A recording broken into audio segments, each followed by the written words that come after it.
So today we are looking at PGCE courses. Now, there's lots and lots of different types of these out there, and before we really get started, I just want to say what we're going to be looking at today.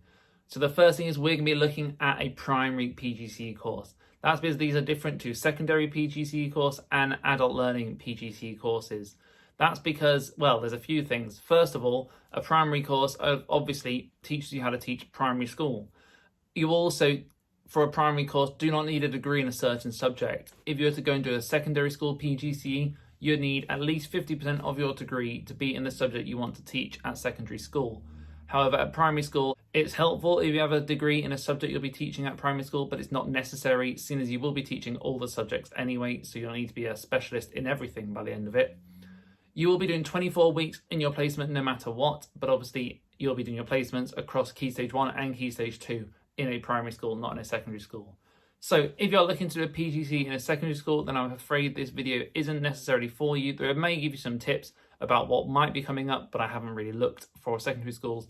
However, if you're looking at doing it in a primary school, then this is for you, and hopefully this will be a great help. Anyway, let's get into it. And first off, we're going to be talking about what you are going to expect. Today, we're looking at what it means to go onto a PGCE course to learn how to be a primary school teacher. Now, this is not something I did personally, because I'm sure you might have seen already. I've released a video about my experiences on a 3-year teaching degree, but this is what I've learned from the lots of other people that I've worked alongside and from doing my own research about a PGCE course, because this is generally the most common way that people get into teaching if they have not done a teaching degree of their own at university. So this is where you have done another degree and then you've decided to get into teaching at a later point, be that straight away once you finish your 3-year degree or at a later point in your life. So a PGCE course is a 1-year course where by the end of it, you will normally qualify with QTS, Qualified Teacher Status. That is meaning you can go and apply for a job as an NQT and become a newly qualified teacher. You might be thinking, what does that PGCE course involve? Well, we're going to find out today about what types of things you might be doing on that course, where it starts and where it begins. We're going to have a look today at where it starts and what happens throughout the year to the end. These courses are normally a year long, generally around about 9 months, and they'll mix academic learning and academic study at university with lots and lots of placement time in schools. You'll generally start off at university for a few weeks doing some training, and then once you've finished there, you'll move into about 2/3 of your time being on placement.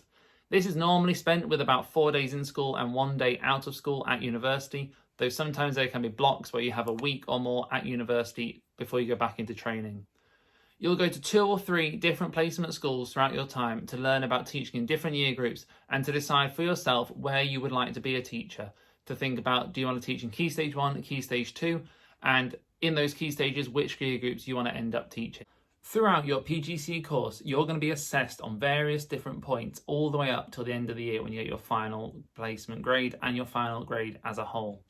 So this assessment is something called progressive assessment, and that means your things you'll be assessed against will change as you go through the year. But obviously you're not going to be judged on all of the teaching standards straight away, but those will build up and up by the end of the year when you should have been able to hit all of those teaching standards on placement. You're also going to be assessed on your grades you get from the assignments you have to write while you're at university. There may also be things like presentations to do at university about various aspects of the teaching that you are doing and what you are learning about. So this assessment will be continuous throughout the year. It is something you'll have to get used to, because normally at university you may have some assessment at the end of each term, but not something that is continuous. But once you get the hang of it, it is a very, very busy year, but a very, very rewarding year once you have finished and got your QTS status. So there is a lot of assessment, there is a lot of work to do, and at times you might find yourself juggling being on placement, writing university assignments, preparing presentations, all at one time. So that is an extraordinarily busy year ahead. But by the end of it, you'll have that QTS status and be ready to move into schools. So it will all be worth it. While you're at university, your academic studies will be split up into a few different categories. The first category that we're going to look at now is what's called looking at being a professional teacher. So this is where you learn about the roles and responsibilities of being a professional teacher while you're at university. This also looks into the historical context of being a teacher, and we'll look at various different studies on behaviour and academics and looking at how that has impacted the curriculum that you teach today.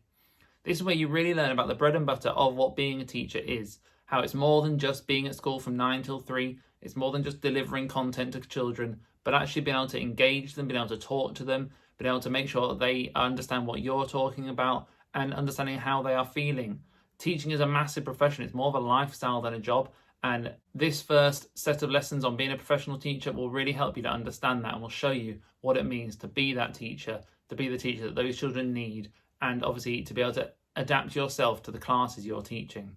On your placements, you'll quickly realise that different schools have completely different cohorts of children, and you need to be able to teach no matter what cohort you end up in front of. So being able to teach in one school does not necessarily mean you'll be able to teach in another. Being a professional teacher, what this placement will teach you is that no matter what, you will be able to gain the skills to go into those schools. The next thing that we're going to talk about is on your PGCE course, you'll have a subject specialism. So this is where you'll be able to pick one subject and be able to delve a lot deeper into that subject to help you as a teacher. Now, you can either pick something to develop your subject knowledge that maybe you're slightly weaker at, or you can pick something that you feel strong at that you want to really push on and push forward with. So this can be in a range of different subjects. When I was at university on my 3-year course, I did a math subject specialism, but depending on what your university offers, depends on what you can pick. Generally, they will offer things like English, maths, science, SEN, special educational needs, but make sure you look at the full range of subjects because some offer some really wide varieties of specialisms that you can do. I know someone at the minute that's doing a subject specialism in RE because they've done a theology degree before they became a PGCE student, and so that's something they're interested in, so they want to develop that even further in the classroom. So have a look at what subject specialism you want to do, have a think about what you can use to develop yourself as a teacher and to develop your subject knowledge, and think about in the future, where do you want to go as a teacher? Do you want to be a maths lead in school? Do you want to be an English lead in school? If that's the case, this could be the first step into getting into that role in a primary school, so pick your specialism wisely. Another unit that you'll study during your PGCE course is called being a reflective teacher. Now, this involves looking back at teaching that you have done and that other people have done and reflecting on what's worked, what hasn't worked, and why. You'll soon realise as a teacher that not everything that you teach is going to go well. You're going to have lessons where you come to the end of that lesson and you think, wow, they have not understood anything that I have just said. Now, that is going to happen, and that will happen throughout your career as a teacher. Hopefully, the further you get on with your career, the less and less it will happen, but it will still happen every now and then. The important thing to know is that you can take that and learn from it. Go back to it and think, actually, I know why that didn't work, so tomorrow we're going to come back, attack that subject again, and get it right second time. The final block that we're going to look at in terms of your academic studies on a PGCE course is what's called your research-led work, okay? So this is generally linked to your subject specialism, and then this is where you'll do some research and you'll create a report or an assignment or even a dissertation based on what that research has told you. So on my course, I did some research on a maths study that I was doing. It was all about problem solving, and then I created a report based on the findings that I had from going to schools and doing the research. So it involved talking to children about how they liked, whether they liked maths or not, talking to teachers about how they found teaching maths, looking at how much problem solving was taught across the week in maths, and then generally the effects of that on the children's learning.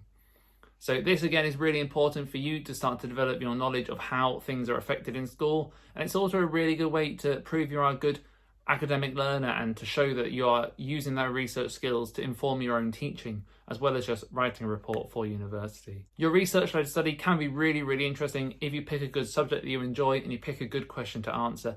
But obviously it can be a lot of hard work if you pick something that you're not necessarily interested in. So make sure, again, with your subject specialism, it's so important to pick something you're interested in, you're engaged in, and you're really happy to do, because then you'll find the rest of the work an absolute breeze. The final thing we're going to talk about is your placements. I've mentioned them briefly earlier, but we're going to go into slight more detail now.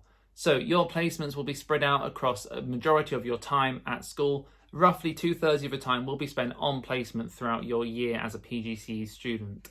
This will be split into at least 2 schools, sometimes 3 schools, depending on the course, and it will build up with the amount of teaching you do, starting from very little to ending at about 80% of the teaching, sometimes even higher than that. Now, this means by the end of the year, you are ready to be a full-time teacher, because as a PGCE student, you're not only going to be in the planning, you're going to be doing the teaching, you're going to be doing the reflective learning based on your academic study that you have to do for university, and you're going to have to be keeping up to date with all the CPD and development that the school does for their teachers. So staff meetings, going on training, anything that you're offered, take as much of it because it's really, really good as a building block. The more you do throughout this year and the better it goes, the better application you can put in for your first job interview. So take everything, do everything, and have an absolutely crazy year, because by the end of it, it will be worth it. but your placements will be the time where you learn the most. It doesn't matter how much academic study you can do, how much reading about behaviour theorists, how much studies of different behaviour management things, how much looking at classroom layouts. Until you are in the classroom, it will be not as effective as what it could be. So look forward to the time in school. It is a bit nerve-wracking at first, but you'll very quickly get used to it. Once you've been there for a week or so, you'll feel like you've been there forever. So good luck on your placements. Really, I hope you enjoy them, and make sure that you do your very, very best.